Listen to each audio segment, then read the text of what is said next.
All right, welcome back to the show. Let's talk about another important matter that has been on the boards for some time now after the Constitutional Review Committee presented its report to the President. One of the issues that has been large on the minds of people has to do with Article 66, especially the Clause 1. Because a lot of people say, if you look at the recommendation that the committee sent, they put some articles under entrenched provisions of the Constitution, some under semi-entrenched. But all of that two category does not have Article 66(1). So they are asking questions. What does that mean? Does that mean that Article 66(1) has become one that a simple majority of Parliament can just amend? We've been joined on the line by Nana Eje Bafwewa. He's MP for Manhyia South and Vice Chair of the Subsidiary Legislation Committee of Parliament. And I'm grateful to you for joining us this morning. And Happy New Year to you, my brother. How are you? I'm well. A great 2026 to you as well and your constituents. Oh, thank you very much. Great. Help me understand, if the committee says, or the committee lists certain provisions under entrenched and certain under semi-entrenched, do we assume that just because they left out Article 66(1), which the old or the current constitution prescribes as entrenched, it makes it vulnerable to a simple majority of Parliament amending it? Thank you, my brother. The concluding paragraph of the relevant page of the proposal they've put forward, says it all. If you look at page 126, right? Page 126 of their report, it is clear, it's self-explanatory. It says that the committee further recommends that all remaining provisions of the Constitution not listed as entrenched or semi-entrenched shall continue to be amended as non-entrenched provisions in accordance with the existing requirement of approval by not less than 2/3 of all members of Parliament. And so it's self-explanatory. You are either listed as entrenched or semi-entrenched. Otherwise, you fall into the category of non-entrenched. If you fall into the category of non-entrenched, all that is required to amend that provision is by way of 2/3 majority of Parliament. And so a simple exercise which is required is that read the category which they have stated or provided they are proposing, the committee is proposing as entrenched. Do you find Article 66 Clause 1 there? It is not there. Yeah. When you go to the category that is listed semi-entrenched, when you go there, it is even clearer, where they say that the entirety of Chapter 8, other than Articles 57 Clause 1, Article 58, and then Article 66. Chapter 8 contains Article 66, and Article 66 Clause 1 is part of Article 66, obviously. And so if you say other than simply means apart from, right, except. Yeah. And so it clearly means that under the semi-entrenched, Article 66 is also, the entirety of Article 66 is excluded. And since Article 66 Clause 1 is a subset or a sub-provision of Article 66, it clearly tells you that Article 66 Clause 1 is also not part of the semi-entrenched. Yeah. And so their concluding paragraph, which I just read from page 126, tells us where Article 66 Clause 1 will be. And so if Article 66 Clause 1 is now being proposed as a non-entrenched provision of the Constitution, what it will simply means is that if you go to the polls and you vote no to the amendment the proposed amendment to extend the presidential term by a year.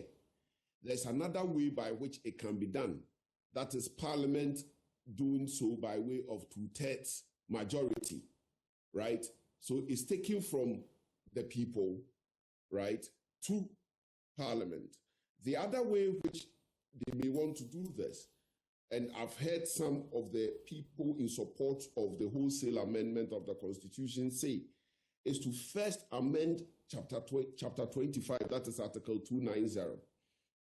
When you amend Article 290, then then the Constitution would now become reclassified as being proposed into entrenched, semi-entrenched, and non-entrenched. That then would mean that Article 66 clause 1 wouldn't even come for referendum if that is successful. It will just go to Parliament for same to be amended by way of 2/3 majority. And so the whole thing is very, is quite sketchy. We have to be very careful. We have to be vigilant. We have to open our minds. We have to open our eyes. Ours is to educate the public for them to know what has been put before them and, make the right choices. We shouldn't forget that the report itself was submitted to the president without explanatory notes. And so even in analyzing the report, even though we know what is being proposed, we don't know what is justifying the proposal. Okay? And that makes it difficult to make an informed choice. However, nothing stops us also from analyzing the proposal. For instance, we are asking ourselves what has necessitated even the proposal to amend Chapter 25 of the Constitution. When you read it, it's clear that by the opinion of the committee, they want to make amendments easy. Why do you want to make amendments easy when we have not had problems with amendment of the Constitution? When we wanted to amend the citizenship, the provision of the Constitution regulating citizenship, we did it easily. We didn't have a problem, did we? So why do you want to touch this? Because if we are not careful and we are not very diligent, some of the things we may lose sight of them and they will come back to haunt us. For instance, this particular amendment which is being proposed in the case of Article 66 clause 1, if you are not paying attention, you might not even look at it because it may appear too technical. And so you need a lot of time to go through the provisions. Okay. And if you don't do, if we are not too diligent or we don't find people willing to spend the time and energy to go through it, some of these things. The freezing wind cuts through Gaza's camps, leaving families desperate for warmth. But with your help, we can change that. I've seen it happen. I've seen it happen in countries like Ivory Coast. We've seen it happen in countries like Togo. And so that is why I've stated that, look, we need to be careful. We need to look at provisions that we have had problems with in the last 30 years. Right? But, I mean, you represent the people of Manhyia South, right? Yes, please. It is accepted that majority of the people voted for you. And therefore, your vote carries that of the majority of the people in Manhyia South. Yes, what is wrong if we say you speak on behalf of the people of majority of the people of Manhyia South and decide whether or not we should amend certain things? What if that is the thinking of the committee? It is wrong. Okay. You see, there are things which are so weighty that the forum for discussion should not be in Parliament. Things that can easily break our democracy.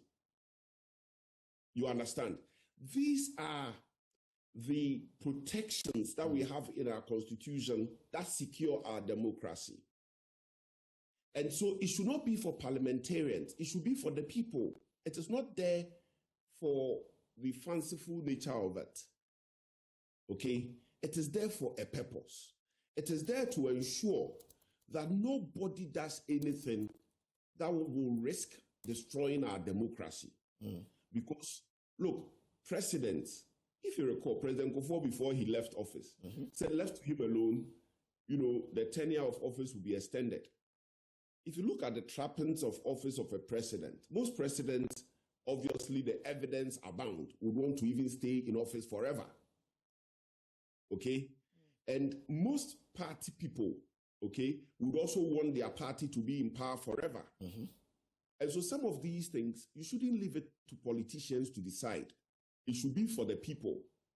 And so it is not something that should be decided upon by the representatives of the people. No, it should be by the people.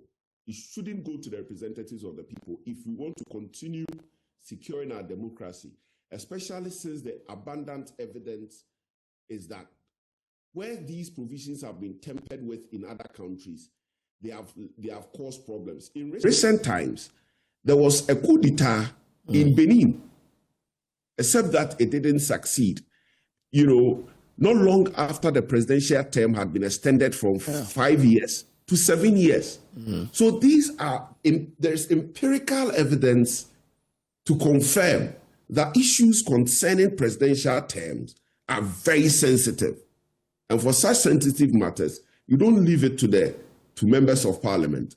It should be one that should carry the spirit of the people by way of their say, by way of their having a say in it, so that there is whenever somebody even decides to tamper with the constitution, the people will now rise up against the person. But if you leave it with the people in parliament, the MPs in parliament, and it doesn't have the support of the people, if someone tampers with the constitution, the people will not defend the constitution. Okay, but you make the argument that if we vote no at the referendum, Parliament, if these recommendations are passed, Parliament can then amend it by using the easiest way. But looking at how politicians fear the citizenry, I use fear advisedly. Do you think when people have voted no in referendum, the politician will go through Parliament to say, I still want to go against the citizens? It may not be now. It may not be now. Constitutions are not made for today. They are also made for the future. So the president today may decide that, look, the people have voted no this time. And so if I go against the will of the people, it can be dangerous. But a future president may take advantage of it. And given that constitutions are not made for today, but for the future, we shouldn't leave any stone unturned. We should not leave loopholes for people to take advantage of them in the future. Right? Because, yes, sir. This is with the president now, right? We're waiting for the government to release its white paper on it. What do you think should occupy the thinking of the president with all these things that you are bringing up? These are very necessary, especially since the report was even sent to the president without explanatory notes. I understand it will be sent later. Question is, why was there even the rush to send a report to the president when the explanatory note was not ready? Why was there even the rush? Because, why do you send a report to the president in piecemeal? That for me is even worrisome, and it's indicative of some if you like, some degree of incompleteness in terms of the work of the committee. I don't want to use the word deficiency, but allow me, for want of a better word, to use the word incompleteness on the part of the committee. But when you read the recommendations, does that come to you that this is an incomplete work? Well, I've put this out. This is the second point I've put out so far. I'll be releasing them in bits and pieces, right?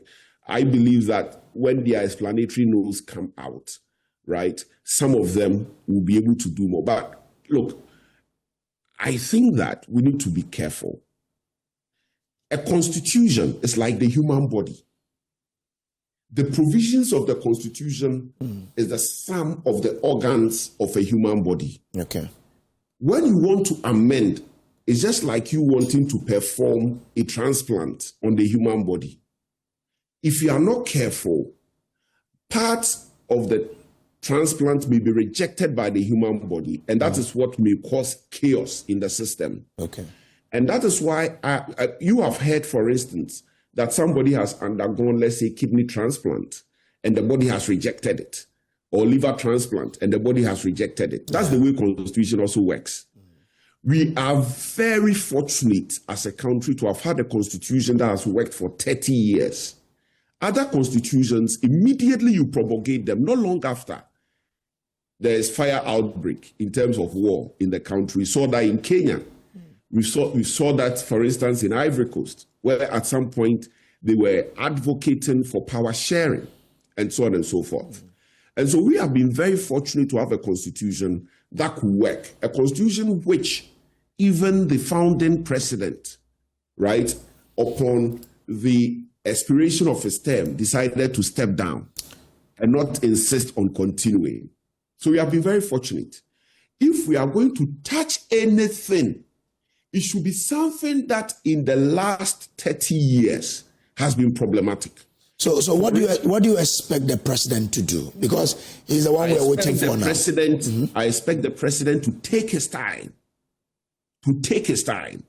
This can result in a make or break situation for this country, the proposals.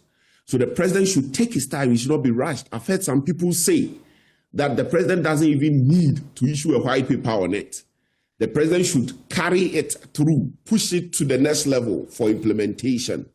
In the light of these things that are coming up, the president should take his time, right, and have it reviewed and take a position on it before forwarding it to a working committee, an implementation committee, which will see to the implementation. In the light of some of these things that are coming up, we have to be careful. Will the minority take any action on it? The minority committee, we are still reviewing it. This is on a personal level. The minority committee would officially come out with its position. But because some people want this report to be expedited, the work on this committee to be expedited, even without a white paper, some of us have decided to also work around the clock to draw the nation's attention to the pitfalls in the proposal. That is why we are undertaking the. Nana, I'm grateful to you for this morning. I'm so grateful for having me. Nana Ejebafwewa is the MP for Manhyia South and the Vice Chair of Parliament's Subsidiary Legislation Committee. This is still the AM show. We'll take a break here. We will return with more. Just